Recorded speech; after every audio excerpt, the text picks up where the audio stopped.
Welcome to Backstage with Richard Ridge. My guest is one of the most sought after and acclaimed voice teachers. He is also an acclaimed actor and pianist. He has been teaching voice since 1995 when he became the consulting coach on the Broadway production of Rent. Since then, he has taught hundreds of Broadway actors, film stars, and recording artists, including Sarah Bareilles, Julianne Moore, Forrest Whitaker, and Ariana DeBose, to name just a few. His students have been nominated and won Oscar, Tony, and Grammy Awards and can be seen performing in film, television, and Broadway. He currently serves as the vocal coach for & Juliet and Dear Evan Hansen. Please welcome Matt Farnsworth. How are Hello. you, Mike? It is great to see you. Excellent to see you too. I'm sorry. Hello, hello, hello. Happy New Year. It is great to see you. Where are you, my friend? I am in Portugal. I am in a little town called Estoril, about 20 minutes north of Lisbon itself. We just got back. We were in the States before, but we just got back about 4 days ago. So you've had a whirlwind holiday, right? We surprised family in Charlotte, North Carolina, and we stopped in New York City, saw friends, taught a few people in person, jumped on a plane, came back here, hosted a New Year's party for 17 people, and now just finished a normal day of work. I love that. Well, you were one of the most sought after and respected voice teachers since 1995. How did this all come about for you, Matt, to teach? Oh my gosh. Well, I started coaching people because I was a pianist and I could play. And when I was at CCM, I'm sure you know Jessica Hendy. She's one of my dear friends. And we used to go into the rehearsal rooms and I'd be playing for her because, she needed me to play some songs for her. And I'd be like, you need to just raise your palate on this and do a little of this. She goes, that feels so much better. And people would just say that when I coached them, it was a natural kind of fit. And I always had an instinct for it, even though I hadn't had any formal training on it that other than my own voice teaching at that time, or my voice training at that time. But, then when I got to New York, I was playing auditions for Rent. Actually, I was waiting tables. I had just done my first Broadway show of Tommy. I was waiting tables, and a friend of mine called, Allison Luce, and she said, listen, I'm down at this guy, Bernie Telsey's office. He only casts commercials, and you probably haven't heard of him, but he's got this new musical called Rent, and they've never had a pianist before. Can you come down and play the piano? And I said, I'm an actor, not a pianist. And she said, it's $50 an hour. And I said, I'll be right there. So I went down and I started playing the piano for this new musical called Rent. No one knew what it was. And it just became this kind of huge hit. And then at one point during the casting, my dear friend Heidi Marshall, I started coaching these people. We called it the Rent Farm because, musical theater people at this point, our most pop musical was Closer Than Ever at that point. I can't tell you how many people came in and saying, what am I doing out in the rain? Like they thought that was a pop song, And so we would be casting these people that were performing in the subway or people that were on the street in New York and they hadn't had formal vocal training. So trying to teach them how to get through 8 a week because they had a more authentic sound and feel for the show of Rent that we didn't have in the polished musical theater world. So I kind of started like that. And it's because of Bernie and Heidi, and they kind of started me on my way. They kind of saw something in me that I didn't even know about at that point. And then AIDA opened and, it just became this kind of natural thing where I was doing both. I was acting and coaching on the side. And then it kind of just kept building upon itself. So that you hung your shingle out. You had another shingle, right? It was such an interesting lesson in saying yes to one opportunity, just how your whole life can change. And the thing is, I loved acting. I don't love acting. I love singing. I hate acting. And I don't hate acting. I just wasn't as good at it as I was a singer. And I was always a very natural singer. And I'm a very natural teacher. But I had this thing in my head, I've already given so much of my life to acting and musical theater. I can't possibly do this for a living. And then, a couple of things happened in my life and I decided to make this a full-time profession for myself. I love the journey because I mean, I knew you as a performer, which we'll get into, but I was like, how does one go from being this, Broadway performer into all of a sudden become one of the most sought after, vocal coaches and voice teachers? Really wonderful what's happened to your career. Seriously. It's been a blessing, and it was really an interesting journey and I tell this to my students too. So much of it was just coming to peace and understanding that all the work I'd done in one area of my life or in a different area of my career can actually bring so much value to this area of my career. It wasn't a waste. It's actually an addition to what I know how to do with the voice. Beautiful. Well, currently you serve as the official vocal coach studio for the hit musical and Juliet and Dear Evan Hansen. How intense and massive are those kind of gigs? Well, they're different beasts. They are. I mean, Lorna has been my student since she started on this journey, and I think she sings like 18 songs. All very, very difficult material to do, and they've cast very talented people, so it makes my job much easier. So I can't take credit. I basically just help them stay as good as they are. And the thing about & Juliet that's difficult is that it's a pop musical. So we want that authentic pop rock sound, which means plosives and hard consonants, which are terrible for singing a lot of times because when you're doing it 8 times a week, if you only have to do it into the microphone once and record it, it's one thing. But the audience has these songs in their ear from a recording track that we now have to make it into a theatrical experience that's viable and believable, but keep their voice safe for 8 shows a week. So that's been finding the balance of those things. Dear Evan Hansen was wonderful to work because I got to work with so much young talent. These kids were just, not even finishing high school yet. And they were getting to go in and do these shows. And so, so much of it was like, don't eat 4 bowls of Captain Crunch before you go to bed. It was basically like helping them through the daily routine and just kind of mentoring them and just helping them blossom into these amazing performers that were also a very vocally challenging score, a beautiful score. So that was a different beast, but it was a lot of work. It was a lot of work, a lot of tears, a lot of sweat. No one can imagine because there were so many productions of Dear Evan Hansen everywhere. So it's like you had to keep them, like, oh, we need someone in Toronto. We need someone on the tour. We need somebody here. And like you said, it's sustaining 8 shows a week. Yeah. And it's also, there would be times when they had their mind dead set on someone that needed vocal help before they could do the show. So then there was the pressure of getting them ready before they debuted. So, it's kind of like, do you think this person can handle it? And it was like, I think they can. It's going to take work, but we can do it. And because they were the favorite, that sometimes happens where that's the pressure, the highly pressurized aspect of this is that you have everyone looking at you. Are they ready? Are they ready? Are they ready? But it's worth it in the end when you see the final product. Oh, I can imagine. So I've seen all the Dear Evan Hansens on Broadway and some on the road. And I was like, boy, how you dealt with that. And the other roles in the show, of course, too. You have students in just about every Broadway show. I mean, I was looking through the roster, they've been in everything. What does that mean to you?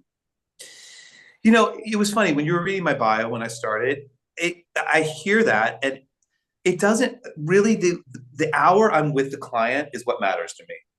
And that is how all of this has been built. I tell my associates, nothing matters more than the hour you're with that person. They need to leave feeling like they have achieved something and understand something better about their voice. And it's just, there was a moment when I decided to spend more time in Portugal.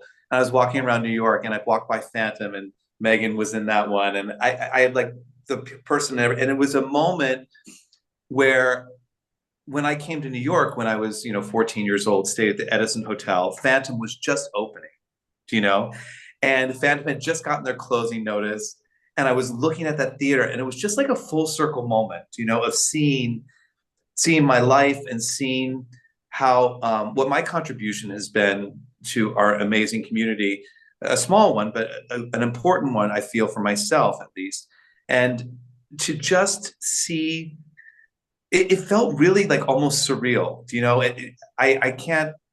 I love New York. I've always loved New York. I will never forget seeing Into the Woods, that was the first Broadway show I ever saw. You know, I think it was called the Martin Beck Theater back then. And Marin Maisie came out and gave a talk back after the show. And that day we had also been on a tour of the West Village with a very unhappy tour guide who was like, listen, kids, you know, if you come to New York, you're never going to make it. I've been here for 30 years. And I was so depressed afterwards. And so we went to see Marin Maisie that night, and she came out, she did the talk back with the kids.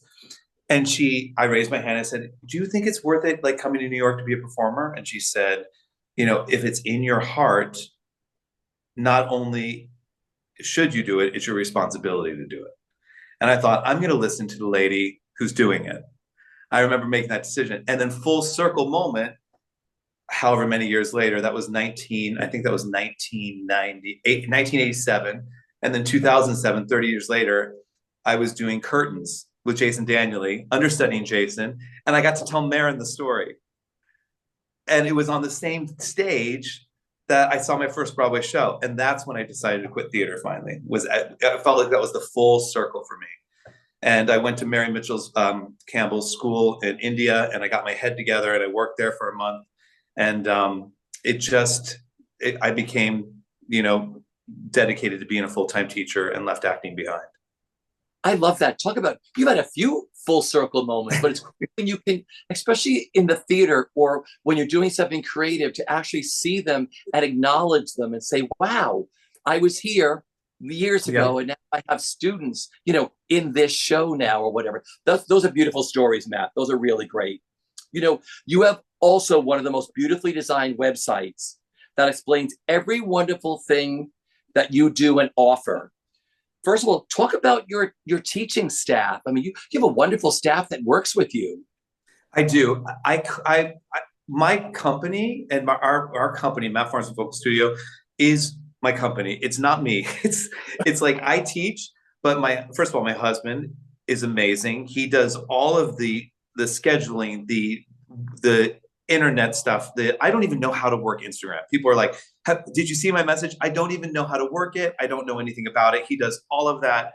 All of our amazing content.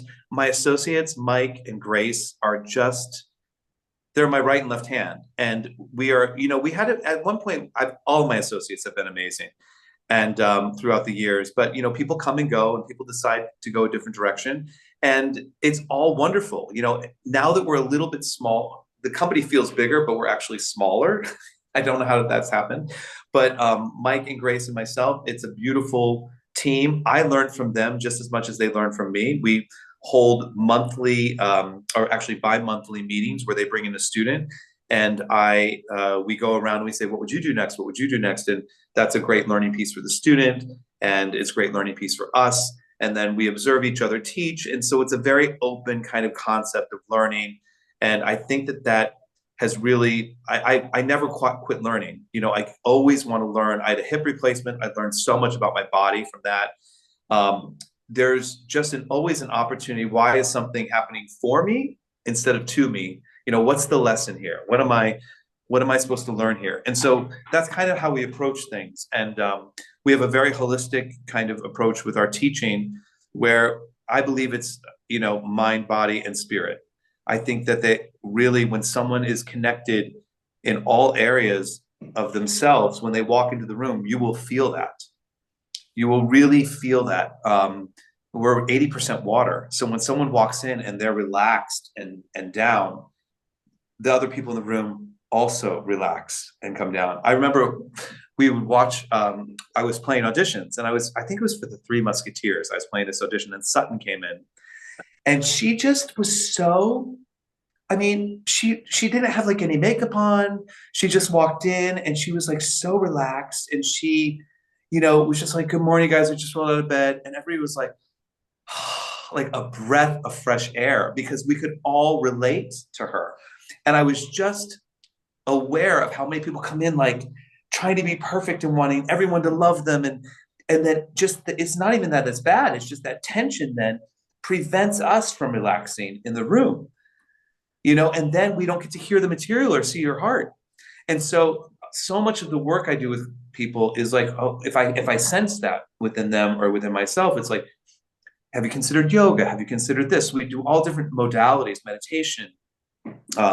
We have people on staff that work, as like kind of spiritual guides and things like that, just to reconnect people to their authentic self, to come back to the origin of who they really, really are. And, this business, and the reason all of us end up in this business is, many of us have had troubled childhoods or something that gets us into this business, right? That's why we are here. And it's just a beautiful thing to see people take that and to use it in their art rather than to defend against it in their art. I love that. So I was going to ask you what your philosophy is, but you've explained a lot of that because it's the three pieces that come together. And relaxation, I would think, like you said, mind, body, and spirit, I would think is like the triple crown of finding relaxation to let your voice come out and be its fullest, to sing and to feel, right? That's right. And then the authentic instrument is released because you're in your authentic body. And it just works. It just works. Because you also do in-person classes too, right? Or is it mostly online? We do in person. No, both Mike and Grace are in person. I'm in New York like every other month, and I come back. It's only a 5.5-hour flight from Portugal. So I fly back, we come back. But, when the pandemic hit, it was safer for me to teach everyone online. Because if I'm teaching a bunch of people in Broadway shows and I have COVID and give it to all the shows, it was actually beneficial for my company. I know it was really horrible for a lot of people, but for us, it enabled me to be wherever I'd like to be. And I became very good at online lessons. I prefer in-person lessons, obviously. I love to have the energy in the room. But from a technical standpoint, if I was teaching opera, I couldn't do it because I need to hear the overtone. But for pop and rock, I hear very much more clearly through the computer, the tensions, the breath flow than I do if someone's in person with me. That's amazing, the differences between all of them. But, I would think it's so great now because if someone's doing a show and has an issue, they can just go to you online and talk to you like we're talking right now, and you can talk them through this and give them things to do to sing through something, right? Yeah, well, it happened when I just coached, when I was coaching Felicia in The Color Purple. It was like she was in Los Angeles, I was in Portugal. It just works. It works that way very easily. And it makes it very accessible to be with your teacher and to be able to get the information very quickly. The only thing that's a downfall about it, and honestly, is the body work. Like when I want to go in and just touch the neck and like release a muscle, that's very hard to do. But I've come up with different ways and different tools to be able to have them do that themselves, which in the long run is the best way to do it anyway, because you want the person to be able to help themselves and not need you. Like my goal is always to have my students not need me, right? That's my goal, for them to be self-sufficient. I love that. One of the other fascinating things you offer is the MF Voice app. I was fascinated with just scrolling through the Voice app. Explain what you offer with the Voice app that people can download and learn things. So the Voice app, God, was it like 7 or 8 years ago? There were so many people that were saying to me, do you have like a warm-up app? Do you have this? Can you do that? It's not a voice teaching app. And I just want to be very clear about that. You really should work with a teacher if you're going to learn to train your voice. But it is a wonderful tool because it goes through and it asks you, are you a baritone? Are you a tenor? Or what type of music are you singing today? I mean, this thing took me months to program because I had to program this every exercise for every single thing. And then I had to create the range and then basically it takes you through, once you say all that, am I sick? It also has it has a program for fitness instructors, because I was working with Peloton and Hydro because this fitness instructors were losing their voices. So, and at Barry's boot camp, like they were always hoarse because they were screaming into their microphones. So I created a series of warm-ups for them as well. But it takes you then through the series of exercises and body warm-ups based on what you programmed in, and then the piano comes up, and based on your range, it takes you through the scale. So it's been we had I think over 50,000 downloads of it over the years, which is really nice. And people use it to warm up, and it's a great tool to have in your pocket. And I'm proud of it. I look at the videos, I'm like, I really need to redo these videos because I look really young in these videos. That's the problem. No, but I love that though, because people can be on their way to an audition and say, oh my gosh, now this is a country musical, and they press on country and you have something for So like, just so they can put it in their head, or rock or pop or Broadway. It's fascinating what you do. Now you also offer master classes. I saw that also, which are audits and work sessions in person. Talk a little bit about that. Yeah, so we do different master classes at different points of the year. Um, During COVID, they were very popular because no one could, attend anything in person. But I think people have a little bit of a burnout right now online. So we're trying to do more in-person things now. The only advantage to doing online master classes, which is an amazing advantage, is that everyone can participate at the same time with their microphone off. So when I'm giving an example, when you're in an in-person master class, you just have to be silent as the person who's working is working. But in an online master class, everyone can do their own singing at the same time and apply the principles we're talking about in real time. So I actually think that online master classes are more beneficial for people attending than in-person master classes. Interesting. That's fascinating. That I they know. mic off, but everybody can be singing Yeah. while you're explaining in a master And class. then we can open up the forum and people can say, hey, when I was doing that, I was feeling this, I was feeling that. I can say, demonstrate for me. And then we can fix things in real time. Okay, besides working on practically every Broadway show from Phantom on, you've worked on some of the most popular musical films. I mean, the Aretha Franklin film Respect, and of course, The Color Purple, which I saw in a screening first and was totally blown away. So what was it like working for you on Respect, and of course now The Color Purple? Well, it's a lot of pressure. I'm not gonna lie. And on Respect, it was teaching Forrest how to do all it's called calling without hurting his voice. And with Philippe, they're changing the music daily. It depends on the scene work. They don't want it to sound like musical theater. They don't want, is it going to be shot live? Is it not going to be shot live? I mean, when I worked with Forrest on Jingle Jangle as well, they were convinced it was going to be in the can, and we were just going to record it. But then he sang so well that they actually took the live performance of his ballad, and it was him singing live. So you just never, you have to be prepared for anything, and again, it's the pressure. Like, you're on a film schedule. It's like, is it ready? Is it done? I was working on Orange Is the New Black one time, and it was a Dream Girl sequence, and they gave me three girls, but no music and no piano. I was like, wait, guys, we have to I need something to work with here, So it's just a different beast, film and television. So a lot of times, of course, on these big movie musicals, you have very competent people that have everything to you in time. But again, it's like a lead sheet. There's no piano accompaniment. There's tracks with a person who sung it already. And so it's just it's a completely different animal, but it's very exciting to work on. And it's a lot of fun. Yeah, I have to talk about, you started out in Broadway shows, and I've seen you in all of them before you became a voice teacher. So I'm just going to mention some of your highlights. Just tell me a fun story or a memory of doing these shows. So was your Broadway debut Tommy? Yes. Okay, so the Who's Tommy. So Broadway debut. How magical was that first performance on stage? What do you remember? I don't remember much of anything because it was such a blur, but I do remember the process of getting it. And I tell this story just because I tell it to my students all the time. It was like my 5th time auditioning for Tommy. It was Hughes Moss casting. Do you remember Hughes Moss? Oh, and, yeah.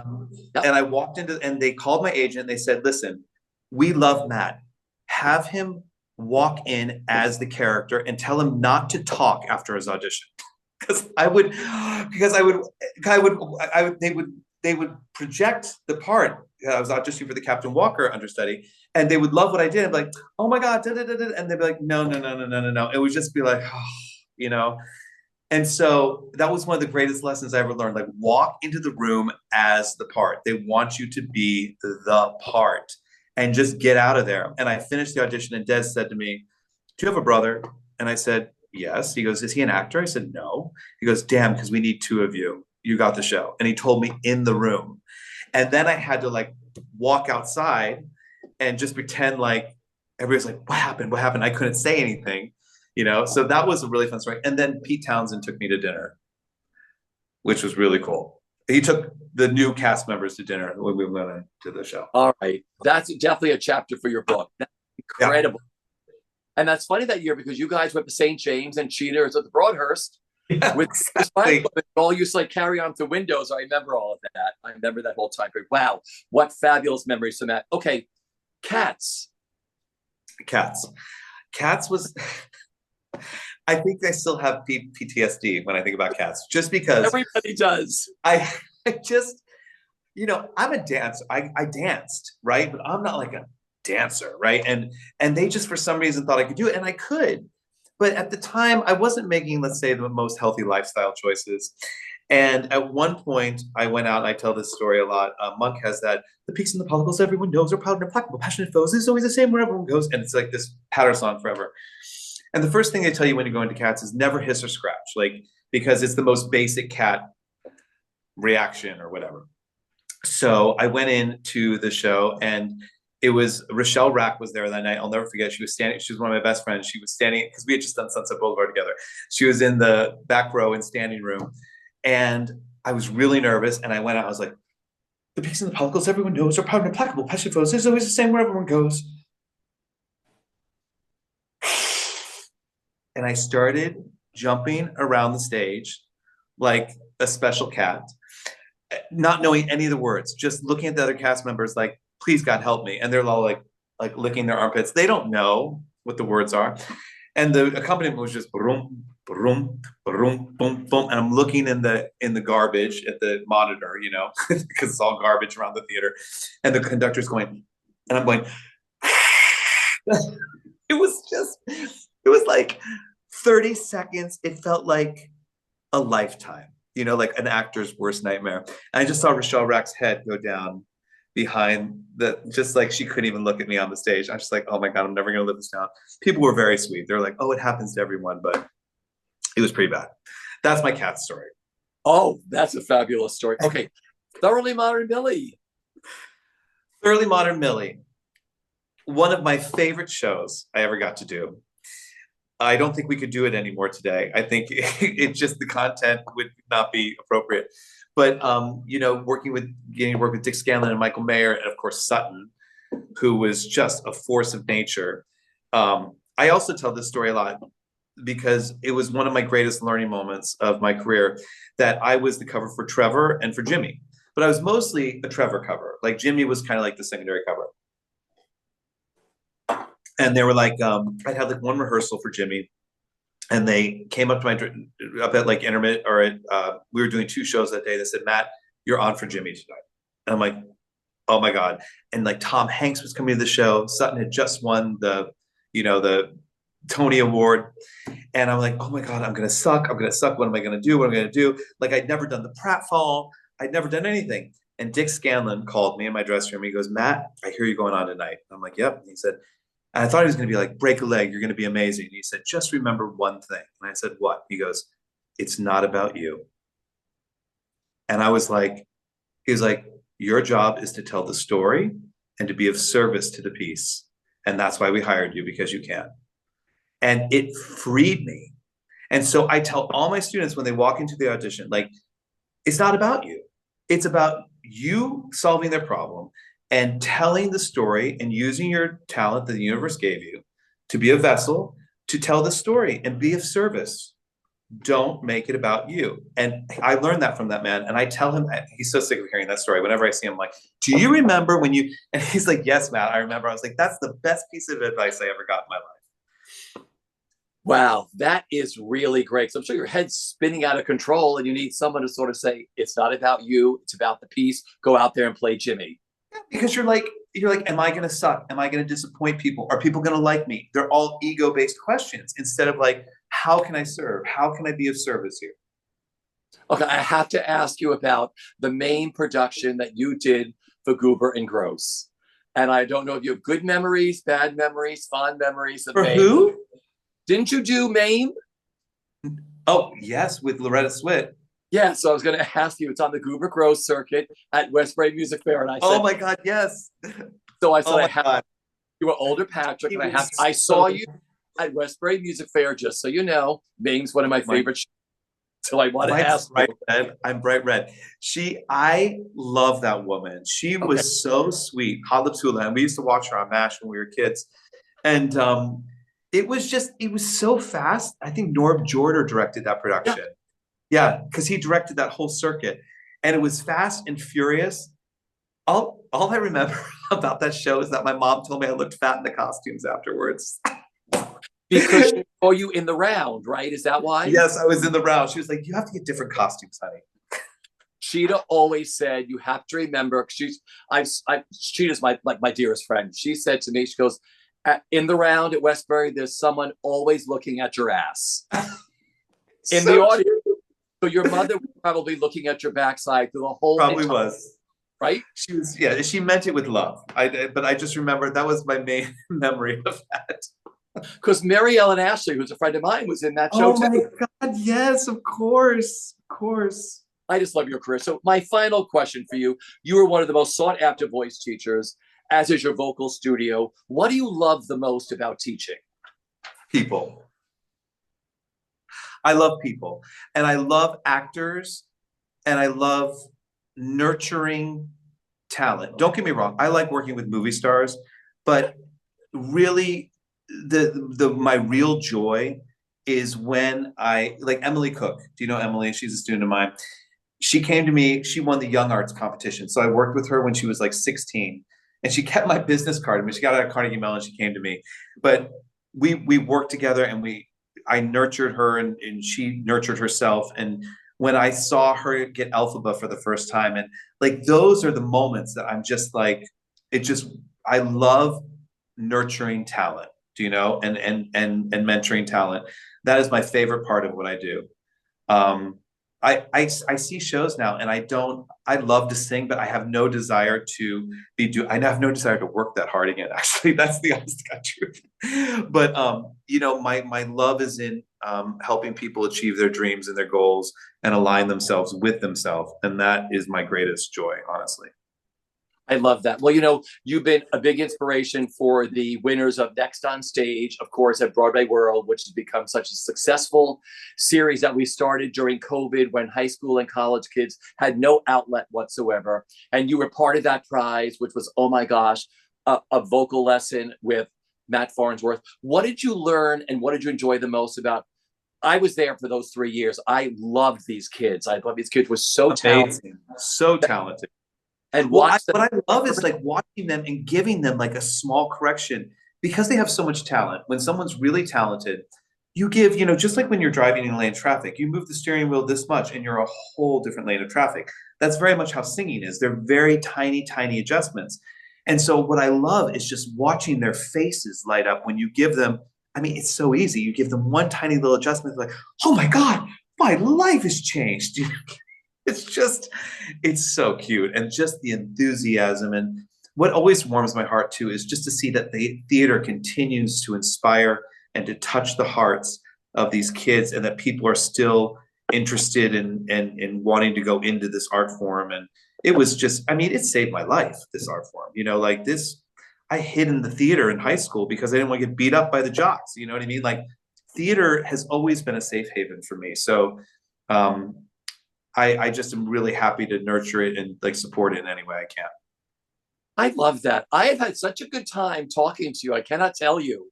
You too. Thank you so much for doing this and taking the time. I appreciate it. Well, for more information about the Matt Farnsworth Vocal Studio and the wonderful things they offer, just go to mattfarnsworthvoice.com. Matt, have a wonderful time. I hope next time you're in New York, let's get together and let's do it. Or you come to Portugal. Oh, forget it. Forget about New York. I'm coming to Portugal. Everybody, thanks for joining us, and we'll see you at the theater. Take care, everyone. Bye-bye.